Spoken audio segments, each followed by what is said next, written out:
What's up, guys? Sub-Zeric here, back for another VOD review. Today, doing a Wasianiverson World Scrim VOD review, and I do have a kitty on my lap. Maybe I can give you guys a little bit of Lunacam. Oh, that's actually perfect. There she is, chilling on my lap while we do this VOD. So today we're watching a World Scrim, very stacked lobby. Obviously, Broseph a little bit. I mean, I could read every player's name to you, or you could just watch the VOD and see that these are a bunch of really strong NA players, APAC players, Gobo from EMEA. So yeah, we got basically all the regions represented here. Technically, none of these players are Chinese, right? Yeah, no Chinese players here, just APAC, EMEA, and America's repped here. But all good. We got some of the best players on the entire server in NA here. We got Setsi, we got Wasianiverson, we got Broseph, we got Cambuli here. So great lobby for NA. And Worlds, by the way, it is rapidly approaching. On Friday, Worlds is going to start. And I'm actually going to be co-streaming Worlds. We roll some pretty interesting prismatic options here. This is actually a little bit... Oh, I'm trying with the cat. I have to use my left hand. My life is so hard. But let's go back and look at these options, right? We see a level up and flex, and immediately Wasianiverson just looks at this 9 lives option, knowing that, look, we're going to play for Lost Streak here, so there's a lot of value in having something like 9 lives that we can play from Lost Streak. And it does just seem like this guy really, really likes this this 9 lives augment, which is interesting. I think, you know, I had not heard that it was this high priority, but yeah, Wasian is just going to insta-pick this 9 lives here, and I'm really curious to see what he's going to do with it, because, yeah, it's going to get probably crazy. I mean, this is a high risk, high reward augment for sure. But yeah, I'm going to be co-streaming the World Finals on Saturday and Sunday. Friday, sadly, I have to go work my job, but I will be co-streaming Saturday and Sunday. I've been talking to people. I think I'll be co-streaming with Kevin Parker, which will be fun, and some other people like Demasian Raptor, and I don't know who else. So that should be really, really fun. So I'm gonna wake up Saturday, Sunday, and then also, you know, we're gonna get a lot of information about the new set this weekend as well. So even if you don't want to watch Worlds because you're like, who cares about this set? I mean, the next set, it's the one good thing about TFT. No, that is one of the great things about TFT, is that the next set, you know, is already right around the corner here. So excited for Worlds, and excited to jump into next set as well. So Wasian excited to roll down here for his Bardo here. Also can pick up a lot of these Ishtal pieces. You know, certainly would be something that we could play for, but he's really just looking at holding on to a lot of these Ionia units. I think his main idea in this spot is to do what we've kind of talked about a lot, is use these level 7 unlocks to... Don't chew on this kitty. Use these level 7 unlocks to stabilize his board later. The idea being he can roll down, eventually find Yasuo too, and then, you know, play for the Yasuo into Yone unlock, which we know is oh so good. So that's what I'm thinking in this spot for Wasian. It's interesting because he does have to take tier here, so maybe that's not what he's thinking about. I think if you were thinking about playing into Yone, you'd obviously there's a lot of other stuff that you could take here. So yeah, maybe he's thinking more of like an AP reroll option from the spot. We do get a Draven too, which is crazy here. So maybe we could think about Noxus reroll from this spot. I mean, in general, when you are playing 9 lives, you like 3-cost reroll because it gives you the econ to reach there, and you can also play this kind of like Lost Streak into 3-cost reroll style, which is actually like really chill, where you lose streak up until 3-5, spike the board immensely at 3-5. That stabilizes you for a while into, you know, mid stage 4, and then late stage 4 you need to then respike, but that's then where with all the extra gold from 9 lives and also all the extra, you know, if it's giving you items and things like that, you can then use that to spike hard enough to, you know, actually have a strong enough board to win later in the game. Did pick up a Braum here, who I guess is a guy that could go on the board. I don't think he's, you know, all that good. But yeah, we're keeping our Lost Streak here. In general, the way I like to play 9 lives is pretty similar to this. It's Lost Streaking a lot stage 2, but then starting to win stage 3. Because if you do take just a full, you know, like 8 loss or even a 7 loss into you know, starting to win fights, it does get a little bit sketchy, just because if you're only 2 lives, especially, you know, on a patch like this, people are capping their boards so highly, you can end up in a bad spot. Oh my god, we cashed out a full item and it is Kraken, so I guess we have a little bit of our game plan here. Yeah, we can throw the Kraken onto the Draven and feel pretty good about the spot, all things considered. And yeah, I mean, look, we get Gwynsu dropped as well. I mean, I think our our items are starting to look pretty good. I mean, yeah, Gwinsu, Kraken, and then you have stuff like Redemption that you can put on front line. I mean, we could also, if we are playing really hard for this Darius idea, then you would want to greed for things like the Stirax and the Titans. So we'll see how much Wasian wants to, like greed for BIS versus like, make good enough items that maybe we can actually start to win some fights. Gonna make the QSS slam and the Sunfire slam. So yeah, not at all interested in greeting for stuff like the Stirax, like the Titans, and playing for the Straven Darius reroll. So then you think of more of it being like a fast 9 option. The only issue with that is, making it there. So 3-2 Augment here, Silver Destiny teaming up Second Wind. I don't really love any of these. I guess Second Wind's like a fine enough combat here. I guess if you really want to play reroll, you could take teaming up, but that doesn't seem to be what Wasian wants in this spot here. So yeah, I think we can roll that, roll. Oh my god, we roll that. We do hit. I mean, you can't take Recombob here, right? It's like, I mean, yes. I mean, you do get a 5 cost as well. You get a 2-star 4 cost and a 5 cost. My only problem with this is if you get some kind of like AP carry, you're going to instantly lose the game. There's some good 5 cost hits. The fact that we have a 4 cost here is pretty juicy, but I don't think you can do this. I think losing a Draven 2 is too much of a downside, so I would just take something like a Focus Fire here and live with it. He's hovering it. Oh, he's hovering it. I mean, we do have another. Oh my god, he goes for it and gets. Wow, okay. A lot to talk about here. We got a Taric 2 and a Fiddlesticks, which didn't actually have anyone to hold on to our items. But then in shop, because there is this kind of like hidden rule that I don't think that they've changed. It does seem like every time you take Recombob, you get a guaranteed 4 cost in your shop. I feel like that always happens to me when I take Recombob. And it did happen here where we took Recombob and we got this Yunara in our shop here. And so now we actually do have someone to hold on to these items. And our board's actually pretty solid here. So yeah, he moves the Sunfire over to the Taric here. He also even removed the Taric just to keep the 4 Tarics. I guess saying our dream win condition could be a Taric 3 in this spot. I mean, no reason why it can't be. And yeah, he's team plannering out with the idea of this Yunar can actually carry us along with the Taric to a fast 9 game plan. I mean, this game, oh, what did I do, Luna? What did I do? I didn't even do anything, man. I was just commentating. Look, you can see her under my arm there a little bit right there. Rest in peace, Muna being on the stream here. We're just going to take an extra tank item here, grab the Anima Visage component here, and continue on with this being our board here. Also, now that Luna's gone here, I'll turn on the lights there to give us a little bit more. She's actually still sitting on the corner of my carpet over there, but it's too much work to show you guys if you like this video, if enough of you guys like this video right now, I'll move the camera over. So I'll give you guys a few seconds. So, okay. I appreciate it. I appreciate all the likes. Thank you. All right. Let's see if we can get her in. There we go. Beautiful.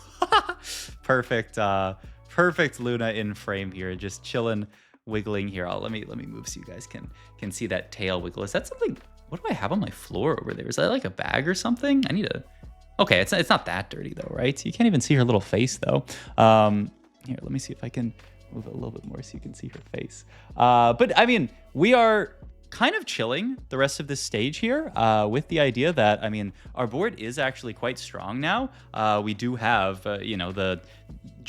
oh my god, our Yunara did end up following that Singed, which is really, really bad. We might actually take a loss here. This is horrible. Yeah, we aggroed onto the Singed. Wasian is so upset because, I mean, this is a huge loss to take. We got pulled by the Singed. It made us lose the fight to Broseph here. Shout out to Broseph for the good positioning there. But that actually is horrible for us because, I mean, sure, we get a TG cashed out, but we'd really like to have 3 lives instead of 2 lives here. So, I mean, nice positioning from Broseph and actually rough for Wasianiverson here. So he is now probably, I would imagine, gonna have to 4-1 it here if we don't want to lose the game, just because we need to be strong enough that we aren't going to die here. We'll see. We have a lot of Bard rolls here. He's considering waiting. Okay, we're going to make the vow here. It looks like he is going to wait, and he's going to say, you know what? I don't have enough gold to confidently 4-1 this here, and so I am just going to hold the line here. And if I lose this fight, I lose it. But I need the extra econ to hit my board here, or else there's no way I'm going to stabilize on 8, no way I'm going to make it to 9. And our board is still quite strong. You don't have to overreact just because we had that fluke of a loss to Broseph. Our board is still really, really nice, especially with this itemized Fiddlesticks now doing a ton of work here. So okay, we are going to survive an extra round here. Very, very nice. All right, last augment here. Salvage, Dark Wills, tons of stats. I don't actually think we need more items. I mean, Dark Wills is a pretty bad augment, just kind of like 15% damage amp is just not that much, but it almost might be what you have to take in a spot like this. I don't love tons of stats, but okay, he does roll over it. Ooh, reinforcement here. I mean, can spike the board really hard. I mean, oh my God, he's just going to go for the Taric 3 this round. Yeah, I mean, we're 2 off with the reinforcement here. That's the game plan. And so we're just going to send it. We're actually 1 off now. Going to keep sending it. Oh, I'm surprised he actually even made Draven too, but he said, you know what, I actually have to throw items on Draven. And he does kind of have to spike the board, so he is going to make the Swain here. Oh my God, so it's 4-2, and we can use the reinforcement to actually have 7-8 Tarics in this spot here, literally 1 off. The problem is our board is not the strongest in the world. The Kindred is doing insane work here. And I think we might actually, wow, we actually win this fight with the power of the Taric 2 on our front line. Okay, we live another day. Oh, when did Luna leave? Oh, well, all right, goodbye. Goodbye, Luna Cats. We'll see you again in another video. She appreciates the likes, though. And yeah, Wasianiverson appreciates the fact that we could roll down any of these rounds and hit our 3-star forecast here. So we are just going to keep rolling every single round and dig for that. We find the Shyvana, which is a pretty good in on this board. And we are just going to play this Kindred Fast 9 style board with the Taric onto it and just hold the line, hope that we can find that Taric 3 in this spot. I was just, someone in Wajan's chat was asking this, I just saw. I don't think any of the this augment can give dupe here. Yeah, okay. Sadly, no Taric on carousel here, so we are not going to have that. But yeah, 9 lives. Yeah, 9 lives never gives dupe. It just gives lucky item chest or component anvils on the last life. So sadly, we don't have that as a potential bailout, but we do at least still have 2 lives. And I mean, Wajan is just going to be sending it every single round here, praying for the Taric to appear here. Did have the opportunity of downgrading the Draven and still opted not to do it. He knows that, I mean, our board has to be some level of strong such that we can survive, right? If we were to just, sell our entire board and look for this Taric, then we would just die in 2 rounds and the game would be over. At least if we play a decently strong board, especially with this really juiced up Kindred. I think that QSS Slam actually was really, really crucial for Wajan, just giving him that attack speed to play around. The Kindred can do a lot of work, and we do cash out our Draven here. Pretty good here. Got to keep rolling, and oh my God! It's a 4-6 Taric 3 off of everything, off of the Recombob. I mean, what a beast, what a beast. Now, I mean, this is good, obviously. It's very, very good. I will say, the game is not over yet, just because other people can hit 3-star forecast as well, and we are essentially like double, triple econ. Wajan, Gobuster in chat just said, congrats on the golden road. That's, oh my God, that's really, really good. But yeah, I mean, he does have to just, to chill, and his only game plan at this spot has to be to deny other people 3-star forecast, right? Because there's that the big person that I was looking at is that MF player. I want to go back when he goes over to scout them. This person, right, has MF2. That's it for now. Okay, so we're kind of chilling here, has a few extra Brahms. We do have to keep an eye on Milo here, just because that is someone who could, especially out of nowhere, just end up hitting MF3. This happens so often where somebody is just playing random Bilgewater, they amass a bunch of stacks, they get like maybe 5 misfortunes, they have like 2 extra ones sitting on bench, and then they just roll it down with the build shops, find an extra 2 or 3, roll down, I mean, and then it's over. They're all gone. That is something that we do have to watch out for here. We actually reforge in this spot. We're looking for, I mean, I guess we can just look for a better, wow. Oh, wait, this is Giga. QSS the Taric here to ensure that he just keeps casting, right? The only way you can lose when there is like a 3-star forecast on your board, especially a melee unit like this, is that, your unit, yeah, he's actually looking at Taric 3 stats here and showing that QSS stats are really good. Because, yeah, the only way you can lose with something like a Taric 3, provided somebody else doesn't hit a 3-star 4 cost, 3-star 5 cost, is if the Taric just gets perma-CC'd and dies. And so that's actually so smart. Just a beautiful optimization from Wasianiverson. Move the QSS to the Taric, just ensure this guy is never getting CC'd. He can just put up these giant shields, just start bonking people down. I think our Kindred, yeah, I mean, she's doing good damage, but the Taric is doing way more, 17k damage from the Taric. I mean, such a cool idea. The Recombob, to just going for it. The Recombob into the, and look at this! Oh my God. Actually, the full damage Taric here, just saying, you know what? The only thing that is, you know, the limiting factor on our board, it's not like Kindred's doing any damage. And Taric, as long as he can keep casting with things like Quincy's Rageblade, QSS, all this extra attack speed, is just going to kill the whole board on his own. So yeah, bonk, bonk, bonk, every auto, just killing people with this Taric. 32k damage. I mean, last fight he dealt 17k, this fight he dealt 32k. Is basically he like doubled his damage here. And yeah, next 10 attacks deal 42,000 damage. So as long as he can auto every unit, those units will die. Really cool idea from Wasianiverson, just showing, oh, I mean, it's Hodge, right? It must be. And yeah, he's going to grab healing here and replace probably the GS with Hodge here and just say, once again, only way that we can lose fights here is if Taric gets like bursted down somehow. The Hodge is going to stop you from bursting it down. I mean, it's not something you see often, but this is actually just a masterclass in optimizing 3-star 4-cost items, which once again, pretty rare that that's a thing that happens, but hey, it happens. And if we do run into something like a Misfortune 3, I'm actually feeling like our Taric 3 is going to end up beating that, but we'll see here. Walks to the back line, boom, boom, boom, boom, just one-tapping everything. The Diana had Zanya's, but that is not enough to win this fight here. Milo dropping down here, and yeah, Wasianiverson really just looking to collect his win here. Yeah, because Gobo can't go for a 3-star 4-cost, just had to go for the Rift Tail to try to top 4. And it looks like Milo has not been able to really look for a lot of misfortunes either here. So look, wow, he actually, I mean, that's the content play. I mean, what a beast here. He's just said, you know what? Does Taric, solo Taric win here? It's kind of looking like the answer is no. What are we doing? Wait, what are we doing? Oh my God. Okay, well, good, I guess, to limit test that. I mean, it does give him his last.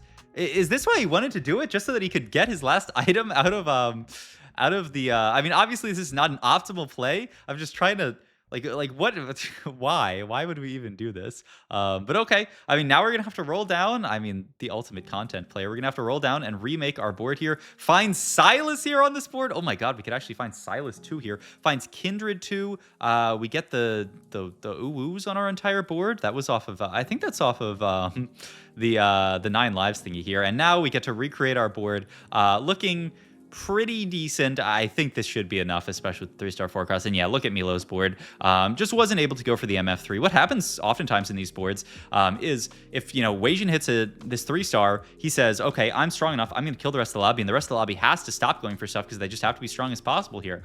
Wasian going to continue to optimize his board, makes just beautiful items onto the Silas here. This is like BIS Silas here. And I don't think there is any chance that we are going to lose this fight. We would want our Taric in front of the Baron Nashor just so that we can insta-kill it. But I mean, we are going to insta-kill the Silas here. And Baron will be the last unit alive. But I mean, it's going to be dead pretty quickly here. Gobo goes down. Honestly, surprised Gobo doesn't just FF this game just to save some time here. What is he doing? He's like, think about like trapping the Taric here. Like, what are we...